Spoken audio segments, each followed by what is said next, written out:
जय हिंद दोस्तों, सैनिक समाचारों में आपका हार्दिक स्वागत है। सबसे पहले बात करूंगा हेडलाइंस की। हेडलाइंस में बात करूंगा दिसंबर में महंगाई के आंकड़े गिरे तो क्या महंगाई भत्ता 3 से 4 होगा या 3 से 2, इसके बारे में बात करेंगे। और दोस्तों बात करूंगा एमओडी की जबरदस्त पहल। आपको भी मैसेज आ रहे हैं और आएंगे, इस मैसेज का क्या है फायदा। बड़ी पहल है दोस्तों, इसका जरूर फायदा उठाना, इसके बारे में बात करूंगा।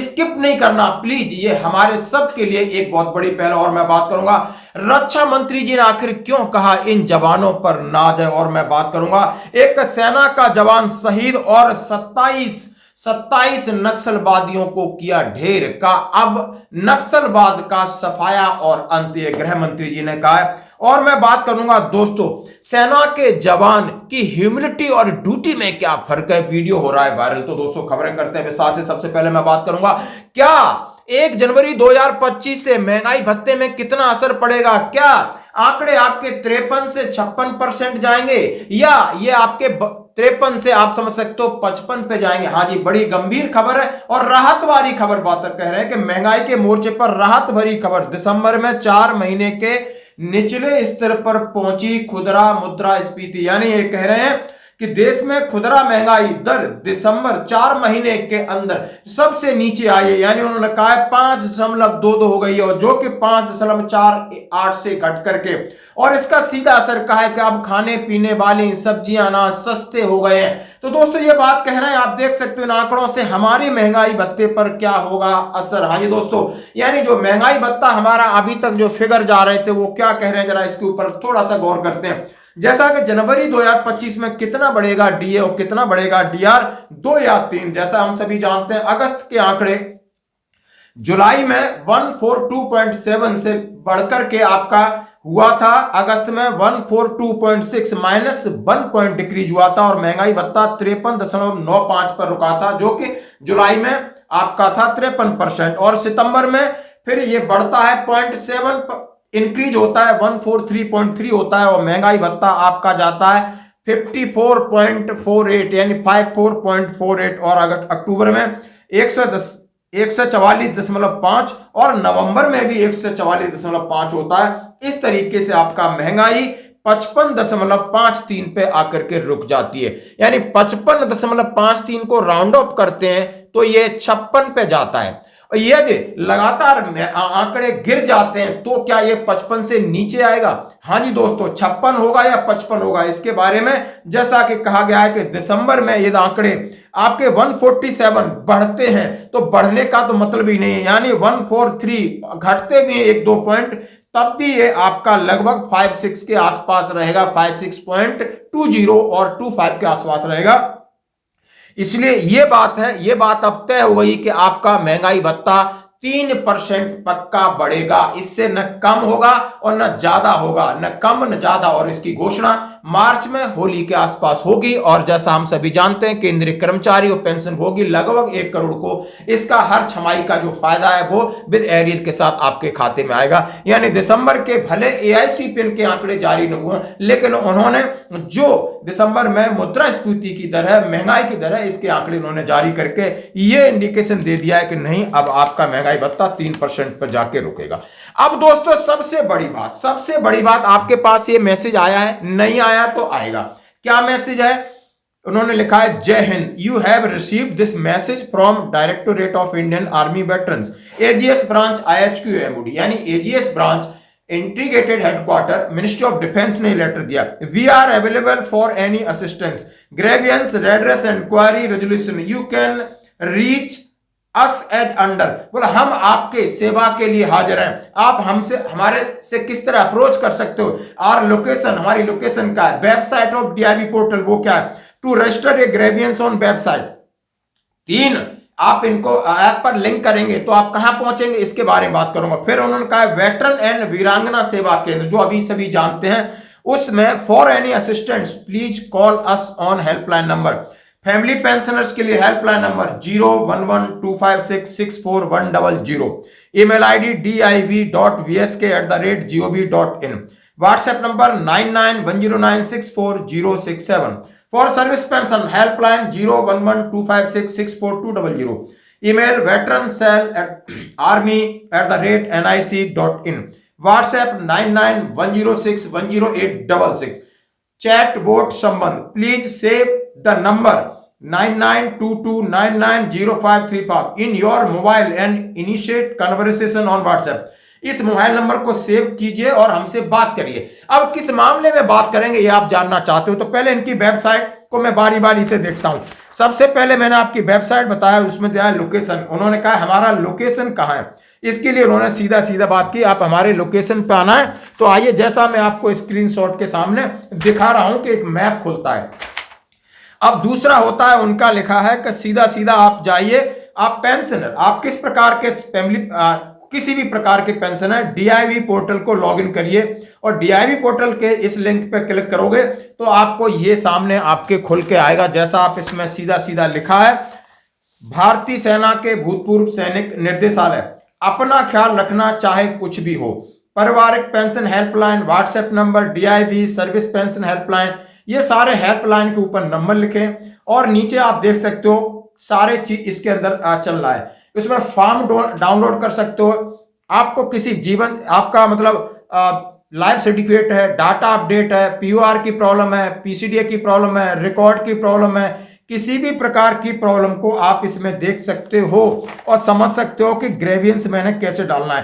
तो आपने ये देखा। और रजिस्टर ये ग्रेवियंस के लिए आपने देखा होगा कि रजिस्टर ये ग्रेवियंस, यदि आपकी कोई शिकायत है तो आप जाइए, जैसे ही आप इसको क्लिक करोगे भाषा चुने, यदि अपने पहले पंजीकरण कराया है कृपया मोबाइल नंबर दर्ज करें, मोबाइल नंबर का पंजीकरण करें, सेवा नंबर यानी आपका सर्विस नंबर, रैंक, पेंशन भोगी किस प्रकार के पेंशन भोगी, आपका नाम क्या है, यूनिट क्या है, मेल एड्रेस क्या है, प्रश्न किस प्रकार का उसमें चुनिए, विषय लिखिए, शिकायत का विवरण लिखिए और कैप्चा डाल के जमा करिए।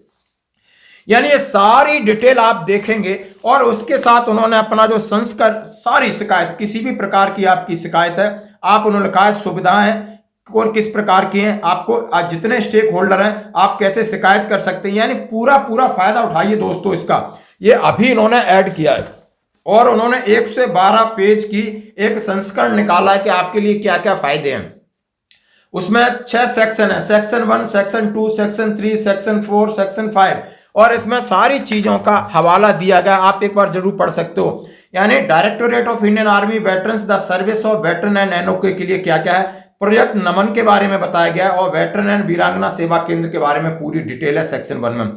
सेक्शन 2 में आर्मी वेलफेयर हाउसिंग ऑर्गेनाइजेशन के बारे में, आवा के बारे में, एजेआईएफ के ईआई स्कीम के बारे में, कैंटीन सर्विस के बारे में, आपका AWES army welfare education society के बारे में, ceremonial and welfare directorate general resettlement DGR के बारे में है, एडब्ल्यूपीओ अप्रोच यानी ब्रिजिंग टैलेंट विद अपॉर्चुनिटी, उन्होंने सीधा कहा है कि आर्मी वेलफेयर प्लेसमेंट ऑर्गेनाइजेशन के बारे में, केंद्रीय सैनिक बोर्ड क्या क्या करता है, इनिशिएटिव फॉर वेटरन अफसर एंड देयर डिपेंडेंट अफसर record office, initiative for veteran JCO and war their dependent by MP8 IOR, ex servicemen contributory health scheme ECHS, कोई भी चीज छूटी नहीं, A to Z चीज है इसके अंदर। आप शिकायत कर सकते हो, संपर्क कर सकते हो, कांटेक्ट कर सकते हो और ये कॉल करेंगे, आपको कॉल करके आपके साथ वेरीफाई करेंगे कि आप। और उन्होंने सेक्शन में दिया इंटरनल बॉन्ड्स, तमाम जो वेलफेयर स्कीम है। सेक्शन 5 दिया वेटरन स्पॉटलाइट, यानी सेक्शन 3 में कौन कौन हर एक चीज, यानी 1 से 12 पेज का आप देख सकते हो। और इसमें आफ्टर मी के बारे में बहुत ज्यादा अच्छे से समझाया गया है। उन्होंने दिया था suggested document the move to kept in this folder, आपका PPO, service particular, extend insurance, detail of bank, photocopies, all ex serviceman I card, ECH, CSD, passports, arms licence, vehicle registration application, detail of investment, FD है, RD है, NSS है, detail of immovable property document. दोस्तों मैं कह रहा हूं कि एक नहीं, पूरा एक पैकेज है, शानदार पैकेज है। और पहले ये है कि वो आपके मैसेज कर रहे हैं, इतनी अच्छी बात। अब बहुत सारे लोग बोलते हैं साहब ये क्या मैसेज है, कहीं फेक नहीं है। नहीं दोस्तों, ये आप अपने बिल्कुल रखिए, नंबर सेव करके रखिए। यदि आपकी बहुत सारी ग्रीवेंस स्पर्श में नहीं सुनी जा रही, PCDA में नहीं, तो आप DIAV की साइट पे डालिए। यदि आप फैमिली पेंशनर है किसी भी प्रकार की शिकायत डालिए, यदि आप सर्विस पेंशन है किसी भी प्रकार की शिकायत डालिए। और नीचे जैसे स्क्रॉल करोगे माननीय चीफ ऑफ आर्मी स्टाफ का सीधा वेटरन्स के लिए संदेश है, यानी सभी पेंशनर्स के लिए संदेश है। उन्होंने कहा यह संस्करण हमने आपके लिए निकाला है 2025 का।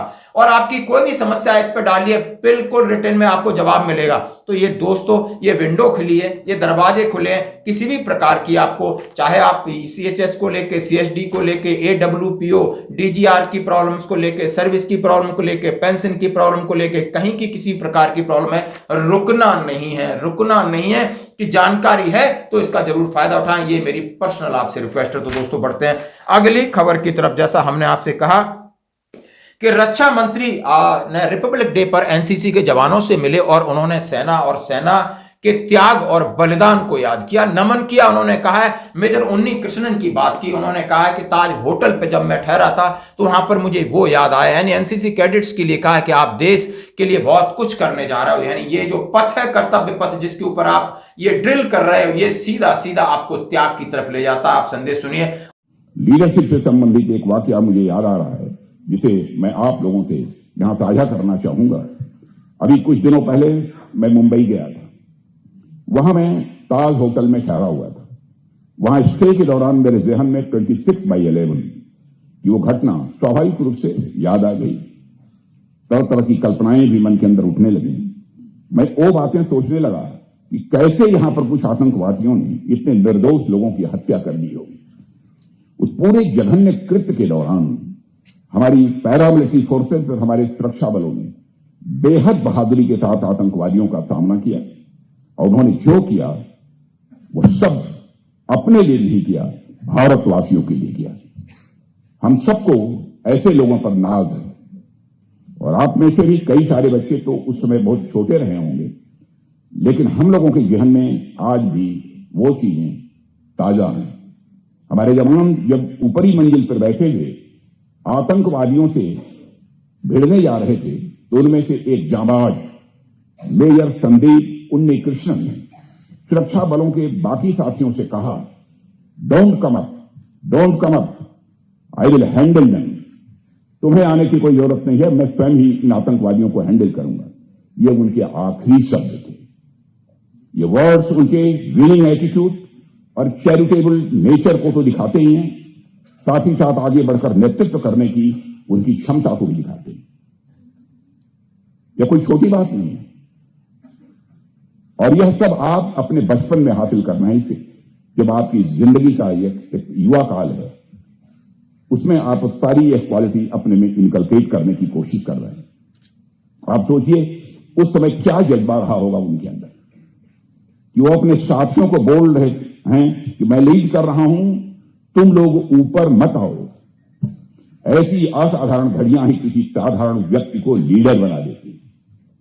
और मैं बात करूंगा उस जवान का, यानी जो 24 वर्षीय ग्लेशियर में सतीश कुमार, राजस्थान 5 गोरखा रेजिमेंट के शहादत हो गई मात्र 24 साल। देख सकते हो कि राजस्थान के CM भजन लाल ने भी शोक संवेदना व्यक्त की और उनका अंतिम संस्कार उनके पैतृक निवास पे किया गया। और मैं बात करूंगा, गृह मंत्री बहुत गुस्से में, उन्होंने कहा है मैं इस आतंक का सफाया करूंगा, नक्सलवाद का शूपड़ा साफ करूंगा। उन्होंने कहा है 27 नक्सलियों को छत्तीसगढ़ के गरियाबंद में ढेर किया गया। ये बड़ी खुशखबरी, यानी देश में असामाजिक तत्व हों या देश को नुकसान पहुंचाने वाले हों, चाहे वो अंदर हों चाहे बाहर हों, उनका इलाज अब बहुत जरूरी है यदि हम विकसित भारत की बात करते हैं तो। और मैं बात करूंगा, ये एक वीडियो वायरल हो रहा है जहां पर सेना, यानी सेना समझ सकते हो सैनिक किस तरीके से कहते हैं ड्यूटी और ह्यूमिलिटी। ड्यूटी सबको ही करता है ग्लेशियर में, लेकिन ह्यूमिलिटी कौन करता है? यानी देखा होगा एक वहां का एक जानवर है, उसके मुंह पे एक टीन जो फंस जाती है, किसी खाने के चक्कर में गया होगा,